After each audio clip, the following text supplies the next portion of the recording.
اللہ ہی اللہ کیا کرو، دکھ نہ کسی کو دیا کرو، جو دنیا کا مالک ہے نام اسی کا لیا کرو۔ سنشائن ہربل مایوس شادی شدہ مردوں کے لیے جڑی بوٹیوں سے تیار کردہ اثردار دوا، اس کے علاوہ وزن بڑھانے اور موٹاپا کم کرنے کے لیے لاجواب دوائیں انڈیا میں کہیں بھی حاصل کرنے کے لیے ابھی کال کریں۔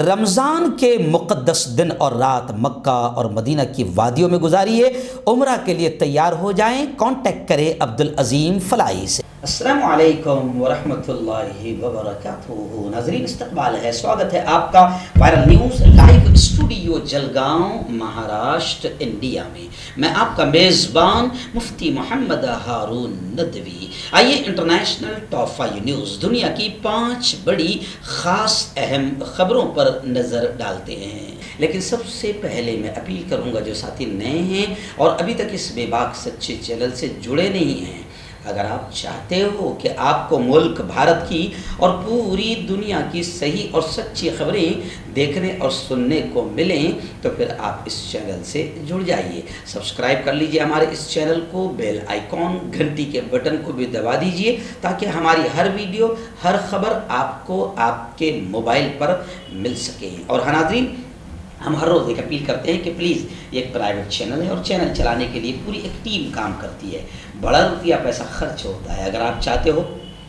کہ ایسے چینل جو ظلم اور ظالموں کے خلاف بے باک انداز میں بول رہے ہیں، اگر آپ چاہتے ہو کہ ایسے چینل مضبوط ہو، باقی رہے، آگے بڑھیں، تو پلیز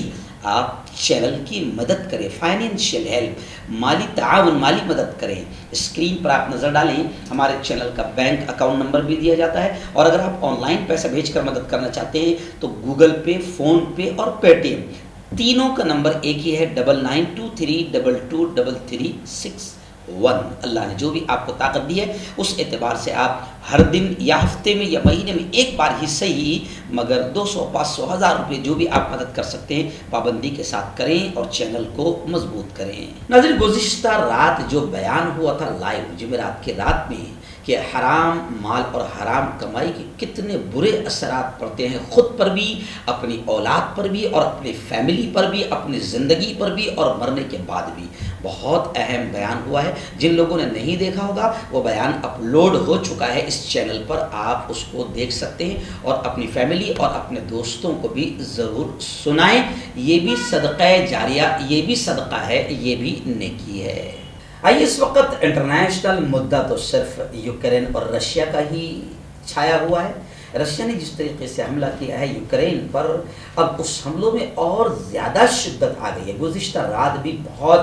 زیادہ بمباری ہوئی ہے۔ جو ویڈیوز وائرل ہو رہے ہیں وہ دل دہلا دینے والے ویڈیوز ہیں۔ خیر، رشیا نے خیرسن کے بعد اب بالاکلیا پر بھی قبضہ کر لیا ہے، اور وہاں کا جو ایک ایریا ہے چیرنی چیف ہیف، وہاں پر جو آئل ڈپو تھا، جو بہت زبردست بڑا آئل ڈپو تھا، وہ بھی پوری طریقے سے تباہ ہو گیا۔ اس کی ویڈیوز بھی کافی وائرل ہو رہی ہے۔ بمباری اور میزائل حملے گزشتہ کل سے اور زیادہ شروع ہو چکے ہیں۔ میزائل اور بمباری بہت تیز پیمانے پر کی جا رہی ہے اور بڑے پیمانے پر ہلاکتیں بھی ہو رہی ہے، اور سڑکوں پر، گلیوں میں لاشیں ہی لاشیں نظر آ رہی ہے۔ اور یوکرین کے کئی اہم سٹیز کا، شہروں کا گھیراؤ اور محاصرہ بھی ہو گیا ہے۔ پناہ گزینوں کی تعداد بتائی جا رہی ہے 10 لاکھ سے زیادہ لوگ اب اپنے گھر بار چھوڑ کر کیمپوں میں یا کھلے آسمان میں پڑے ہوئے ہیں۔ مذاکرات کا دوسرا دور، بات چیت کا دوسرا دور شروع ہے اور ہونا چاہیے۔ میں لگاتار 8 دن سے کہہ رہا ہوں کہ جنگ مسائل کا حل نہیں، لڑائی مسائل کا حل نہیں، لیکن اس دوران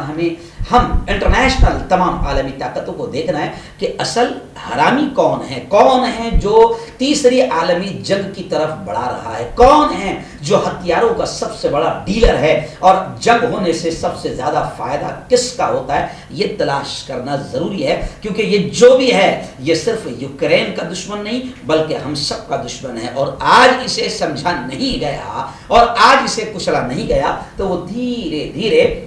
تمام ملکوں میں تباہی پھیلائے گا، کیونکہ اس کا دھندا ہی ہے ہتھیاروں کی ڈیلنگ کا۔ خیر، اقوام متحدہ کی جنرل اسمبلی میں گزشتہ کل تاریخی رائے شماری ہوئی اور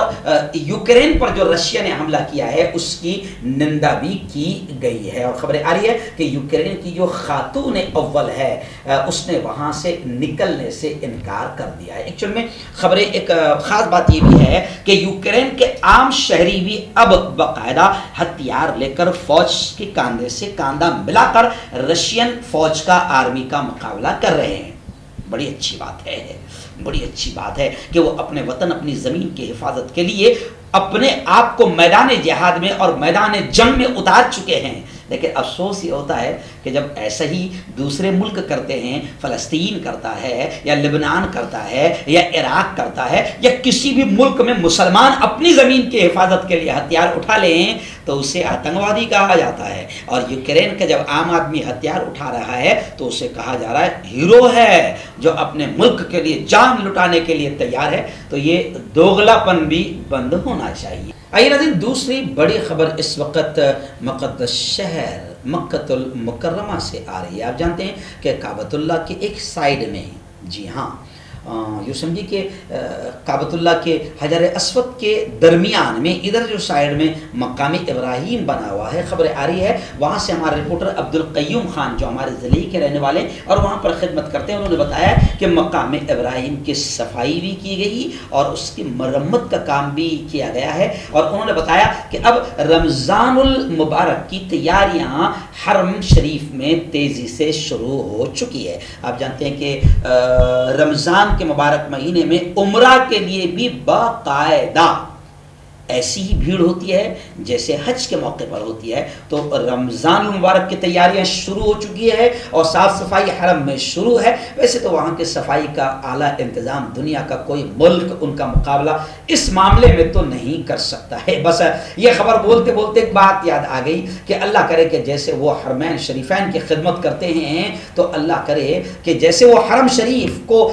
صفائی کا کام کر رہے ہیں، وہاں سے گندگی دور کر رہے ہیں، مگر افسوس ہوتا ہے کہ حرمین شریفین کے مالکین اور سعودی کی حکومت کے حکمرانوں نے جو ناچ گانا اور گندگی وہاں پر پھیلا رکھی ہے، یہ انتہائی گھٹیا اور نیچ حرکت ہے جس سے روح کانپتی ہے، اور میں نے اس کے خلاف لگاتار آواز اٹھایا ہوں اور اٹھاتا رہوں گا۔ تو میں یہ کہنا چاہوں گا کہ جیسے آپ حرم شریف کا خیال رکھتے ہیں اور وہاں معمولی سی گندگی بھی آپ وہاں پر رہنے نہیں دیتے ہیں، لیکن آپ نے نبی کے ملک میں اتنی بڑی گندگیوں کو پھیلا دیا ہے۔ ہمارے یہاں سے ناچنے گانے والے دو کوڑی کے نچنیوں کو وہاں پر بلا کر آپ نے وہاں پر ناچ گانا اور میوزک کو عام کیا ہے، یہ گھٹیا حرکت ہے، اور اس سے بڑی ناپاکی اور گندگی کوئی نہیں ہے۔ آپ کو جیسے حرم شریف سے محبت ہے تو پورا ملک میرے نبی کا ملک ہے، اس پورے ملک سے گندگی کو صاف کرو۔ ناظرین آئیے پھر ابھی ایکچوئل میں ساری انٹرنیشنل جو خبریں ہیں، نیوز ہے، وہ پوری یوکرین اور رشیا سے بھری ہوئی ہے، اور کوئی دیگر چھوٹی چھوٹی خبریں دوسرے ملکوں سے آ ہی نہیں رہی ہے، کیونکہ ابھی پورا انٹرنیشنل لیول پر یہی مدعا چھایا ہوا ہے۔ تو یوکرین کو لے کر ہی بڑی خبر آ رہی ہے کہ جو وہاں کے رشیا کے صدر ہے پوتن، وہ اپنے گھمنڈ میں ہے کیونکہ ان کے پاس بھی بڑے ہتھیارات ہیں، اور وہ بھی کوئی ایسے کمزور نہیں ہے جو اپنے آپ کو دنیا کا باپ سمجھتا ہے، وہ بھی اس کی بھی پھٹتی ہے، امریکہ کی بھی پھٹتی ہے رشیا سے، تو رشیا کو بھی جو ہے اپنے آپ پر ایک گھمنڈ ہے۔ لیکن یوکرین کے لوگ بھی بڑی طاقت کے ساتھ مقابلہ کر رہے ہیں، اور یوکرین کے وزیر خارجہ کا بیان ابھی وائرل ہو رہا ہے کہ ہم آخر دم تک لڑیں گے، اور یوکرین کے وزیر خارجہ نے کہا ہے کہ پوتن کے یعنی رشیا کے جیتنے کا کوئی امکان ہی نہیں ہے، یعنی رشیا جیت ہی نہیں سکتا ہے۔ حالانکہ حالات کچھ اور نظر آ رہے ہیں، لیکن خیر یوکرینی وزیر خارجہ نے کہا کہ یہ ایسی بہادری کا ہمارے لوگ مظاہرہ کر رہے ہیں کہ رشیا کبھی بھی ہم سے جیت نہیں سکتا۔ آئیے ناظرین پھر یوکرین کو لے کر ہی اور رشیا کو لے کر یہ خبر ہے، یہ رشیا کو لے کر خبر ہے۔ آپ جانتے ہیں کہ روس نے جس طریقے سے یوکرین پر شدت کے ساتھ حملہ کیا ہے، اور یوں سمجھیے کہ ہزاروں بے قصوروں کی جانیں گئی ہے۔ میں اکثر کہا کرتا ہوں کہ جنگ کا سب سے بڑا نقصان یہ ہوتا ہے کہ بے قصور مارے جاتے ہیں۔ دیکھیے ہمارے وزیر اعظم نے تھوڑا سا یو پی میں پھنس گئے تھے، اس لیے دیری کر دی اور بچوں کو نکالنے میں دیری ہو گئی، تو آخر ہمارے 2 بچے مارے گئے، 2 بچوں کا انتقال ہو گیا اور ابھی جو وہاں پر پھنسے ہوئے ہیں وہ گویا کہ اپنی آنکھوں سے بمباری کو دیکھ رہے ہیں، تو ان کا کیا حال ہوگا، میرے پاس بھی الفاظ نہیں کہ میں ان کے جذبات کو، ان کے درد کو بیان کر سکوں۔ تو خیر جنگ سے جو ہے بے قصوروں کا زیادہ نقصان ہوتا ہے، لیکن ابھی خبریں آ رہی ہے کہ اب روس کے خلاف الگ الگ انداز میں پریشر بنایا جا رہا ہے روس کو دبانے کے لیے اور روس کو روکنے کے لیے۔ تو ابھی ایک خبر آ رہی ہے کہ 7 روسی بینکوں کا جو سوئفٹ نظام ہوتا ہے اس سے نکال دیا گیا ہے رشیا کو۔ یوکرین حملے پر یورپی یونین نے یہ رد عمل کیا، یہ بھی ایکشن ظاہر کیا ہے، اور ابھی دھیرے دھیرے دھیرے روس کا گھیراؤ کیا جا رہا ہے، اور تمام ناٹو جو ممالک ہے، جو ناٹو کے جو ممالک ہے وہ دھیرے دھیرے رشیا کا گھیراؤ کر رہے ہیں۔ لیکن رشیا نے بھی کھل کر یہ کہا ہے کہ اگر زیادہ گڑبڑ کی تو پھر میں ایٹمی ہتھیار کا استعمال کروں گا، جوہری ہتھیار کا استعمال کروں گا، جو انسانیت کی تباہی کا بڑا ذریعہ بنے گی۔ ہم بھی نہیں چاہتے ہیں کہ یہ ساری چیزیں ہوں، کیونکہ اس میں لاکھوں بے قصور مارے جائیں گے۔ ناظرین، آخری بڑی خبر آ رہی ہے، جی ہاں، یوکرین کے پریزیڈنٹ زیلنسکی نے روس کے یوکرین کے شہروں پر حملے کے باوجود اپنی راجدھانی دارالحکومت کیف سے انخلا سے انکار کر دیا ہے۔ جی ہاں، یہ بڑی خبر ہے، وہاں سے خود پریزیڈنٹ نے انکار کر دیا ہے کہ میں یوکرین کسی حالت میں نہیں چھوڑوں گا، اور اہل خانہ کے ساتھ وہیں پر رہنے کو ترجیح دی ہے۔ اس خبر کو اس نظریے سے بھی دیکھا جا رہا ہے کہ کیونکہ اکثر جب کبھی ہوتا ہے ملکوں پر حملہ تو وہاں کے پریزیڈنٹ ہے بھاگ جاتے ہیں، جیسے افغانستان میں ہوا تھا کہ افغانستان کے پریزیڈنٹ حامد کرزئی افغانستان کو چھوڑ کر نکل گئے اپنی پوری فیملی کے ساتھ، لیکن انہوں نے یہ نہیں دیکھا کہ ہزاروں بے قصور مارے گئے۔ اور پھر آپ نے افغانستان کے حالات دیکھا ہوگا کہ کیسے لوگ پلین پر لٹک کر جبکہ جانتے ہیں کہ پلین پر لٹک کر بچ جانا یہ ناممکن ہے، لیکن لوگ کسی طریقے سے اپنی جان بچانے کی کوشش کر رہے تھے، تو دوسرے ملکوں کے بڑے، چاہے وہ وزیر اعظم ہو یا پی ایم ہو یا پھر پریزیڈنٹ ہو، وہ اپنی جان اپنی فیملی کو بچا کر وہاں سے کسی دوسرے ملک میں نکل جاتے ہیں۔ ویسے آپ کو یاد ہوگا کہ ہر ملک کے بڑے بڑے لوگوں نے اپنا گھر دوسرے ملکوں میں بھی بنا کر رکھا ہے، کیونکہ اگر جھولی اٹھا کر بھاگنا پڑے تو کوئی جگہ تو ہو بھاگنے کے لیے، تو بڑے بڑے ملکوں کے بڑے بڑے لوگوں نے دوسرے ملکوں میں گھر بنا کر رکھا ہے تاکہ بھاگ جائیں۔ لیکن یوکرین کے پریزیڈنٹ کو لوگ سلام ٹھوک رہے ہیں، سلام پیش کر رہے ہیں کہ انہوں نے کہا کہ میں اور میری فیملی کہیں نہیں جائیں گے، اور انہوں نے اعلان کر دیا ہے کہ میں کہیں بھی جھولی اٹھا کر نہیں جاؤں گا، آپ کی کے ساتھ جیوں گا اور آپ ہی کے ساتھ مروں گا۔